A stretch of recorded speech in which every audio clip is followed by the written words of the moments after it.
Like we all think, oh, we are perfect. We've done everything so well. How could he ever? But ऐसे होता नहीं है. Simple things, don't complicate life. And my mother came back and said, I am telling you. And what are your thoughts on love marriage? I think you do tend to take the person a little for granted, I feel, if it's a love marriage. Tell us one secret that has made your marriage work. I have two, actually. Okay, that's better. Hello and welcome to Love Handle, a series where we get unfiltered about love and relationships. So our guest today has been happily married for the last 34 years and we thought it would be amazing to share her secret to sustaining a lasting love with you. So we have Gini Bua with us today. Hello Gini Bua, welcome to Love Handle. Thank you for having me. Gini Bua, let's start with your love life. How was your journey to finding the person? Mine was an arranged match. I met him over a weekend in Bombay where I went with my mother, and we just liked each other. The families were kind of known.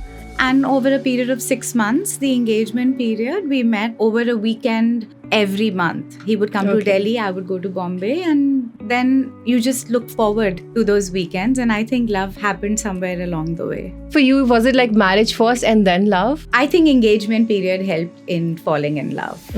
I think the weekend became special. You had 2 days, you packed in a lot, you went to nice restaurants, you moved around. It was like a courting period. I think I fell in love during the engagement period. So you got a lot of time to first know this person and then get married? Not really. Okay. Like I said, it was 6 months, but we met only 2 days in a month. And the rest of the time, of course, no cell phones. We were talking on the regular landlines, but he was busy with work. Letters. So you used to send letters? Yes. Okay. So I think you just start looking forward to having that person come over to Delhi all the time, and then it just worked. Why did you not consider a love marriage? Frankly, I don't think I had the confidence of taking this huge decision on my own. So I left it to my parents. I'm sure that if there had been a person in my life and if I had fallen in love somehow, my parents would have been okay with it. And even in the arranged match, it was never any pressure. We knew the parents would find somebody, would tick all the boxes, as they say, of, this is right and that is right and the education is right. And if we wanted to say no, I knew that we had that freedom of saying, no, this one, mom, this one's not happening. So, and they would have been fine with it. So it was kind of, you just left it in their hands. It was a huge decision for me to take on my own. I did not have it in me to do that. And what are your thoughts on love marriage? I think it's great. I think if you can find love and you can make it work, I think it's wonderful. The only thing I think a love marriage versus an arranged match is that there are other aspects that you don't see when you're falling in love. You see the guy and you fall in love, but in India, I think everywhere, it's the families also, it's important, the same value systems of the families. So there's a little adjustment that you have to make, even in love marriages. And I think you do tend to take the person a little for granted, I feel, if it's a love marriage versus an arranged marriage where you really, really work hard to make it work. But love is great, and if you can find it before marriage, good for you. Let's talk about your married life. Was it difficult for you to since you did not really know this person, or you only had known him for 6 months, was it difficult? How was it in the initial phase? Not difficult at all. I have to say that it was simple lives. We were working people, and I didn't find it hard at all to adjust to the man. I think the hard part is adjusting to another life, because you leave your parents' home, there's a certain kind of comfort there. Then of course the responsibility of running a home, of working, I think that really, the relationship was not that difficult for me at all. I mean, we just fell into some kind of sync and rhythm. It was totally fine. And what about your in-laws? Did you stay with your in-laws? I did initially. I stayed with my in-laws for 9-10 months before we moved into our own home. And in fact, my sister-in-law was also there with us. Her family was also there with us. We all moved out at the same time. Looking back, that bonding that I have with my sister-in-law, with my mother-in-law, it all came from those 8-9 months of staying together. I think everybody made adjustments. Everybody compromised. and it just became like one big happy family. Yeah. So it was fun, to be there. You didn't have the responsibility of running a home and all of that, which of course there's maza in that as well. Yeah. There's maza in setting up your little place, and it didn't seem hard at that time. We went with the idea we are going to make it work. Bas, that was the thing before marriage. We are going to make it work. I'll take a step back. When you were getting to know this person, was there one moment where you just knew, okay, this is the person I'm marrying? I will always say this. I will say this again and again. Marry a sensitive man. Marry a man who understands your needs. This whole, if he's handsome with it, wow, good on you, good life. But I'm just saying, in the long run, marry somebody who understands your needs. There was one moment, we were in Bombay, and this was the time when I had gone to see him. My mother was with me, and there was a little raindrop. It was raining in Bombay. There was a little drop which kind of fell on my face, and I remember Ajay immediately took out his handkerchief and gave it to me. And my mother came back and said, I am telling you. It seemed such a romantic moment even at that time. But my mom came back and said, you know what? This is what we want. We want a sensitive man. We want somebody who really, really looks after you. And it was a small thing, but it was significant. Yeah. And was there a romantic proposal, or it was like an engagement? It was absolutely the most unromantic proposal or anything. We came back from Bombay. Yeah. We didn't hear back from them for like half a day. And my mom said, ये तो नहीं होने वाला, तुमने क्या बोला, तुम उनके साथ बाहर गई, what did you do? Why am I to blame for everything all the time? And then of course at night there was a call from them saying ki, we really like the girl and we want to go ahead and all, and mummy immediately Mubarak ho and all. Nobody asked me at that point. It was just understood ki मैंने तो हाँ कर ही दी है. So it was not romantic at all. So you moved from Delhi to Bombay after I moved from Delhi to Bombay after marriage, and then I moved many cities in the course of the 34 years. How was it moving to different cities and starting from scratch? It was hard. The initial period is always hard. You have to give it time and patience. And I think what I really kept in mind at that time was, why are we moving? We are moving to better our lives. We are moving for the children. We are moving for a better career. And if you kept that goal in mind, then it wasn't that bad. But the first 3-4 months, तो बहुत रोने आते हैं. You're leaving a full life behind. Yeah. You're leaving your work. You're leaving your friends, and you have to find everything new. New country, sometimes new language. It's hard, but then things fall into place, and then the puzzle sort of comes together. Yeah. And I always took it as an adventure. I have a chance of seeing a new city. Now go with it. You know what? Take your backpack once a month, once a week, and go see someplace. Go enjoy. So that just keeps you going. I think it's also like having new experiences together. That also kind of brings you together. Wonderful. The weekends are always great. You're exploring new places.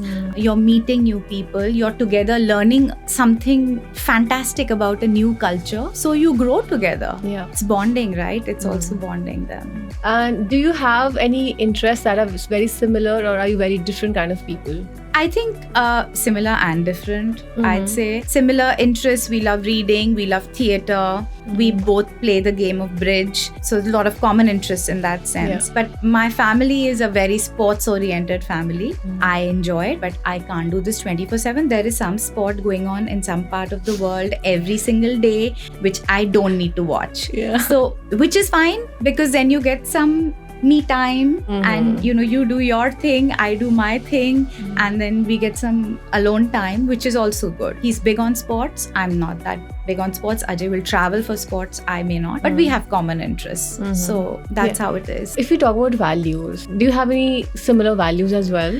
I have to say that way arranged marriages help, because parents have already sort of sussed out that family and everything in the background. Similar values help, but if it's different values, well, then you take some from your husband and you give some to your husband. In our case, I think most important for us integrity, honesty, compassion, respect for elders. I think very similar value systems. Yeah.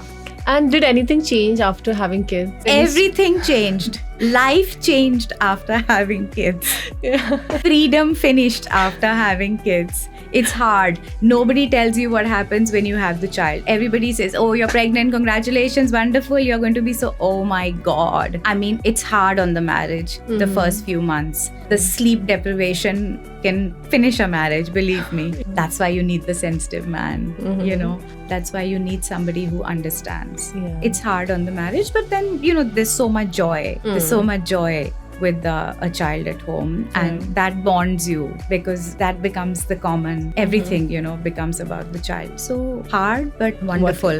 Yes, worth it. Bua, do you have a piece of advice for people who are looking for love or are about to get married? Well, I'll say, and I've said this before, not just looks. Go for something beyond that. You know, it doesn't matter. It doesn't matter after a few years. Keep the channels of communication open. Always be able to talk to that person. Be respectful. And don't sleep angry at night. Sort out your issues before you sleep at night. No silent treatment. Talk. Respectfully talk. Reinvent yourself all the time. Have fun in the marriage. Just do small things. Maybe send an emoji once a week or whatever, once in a while. Some fun emoji.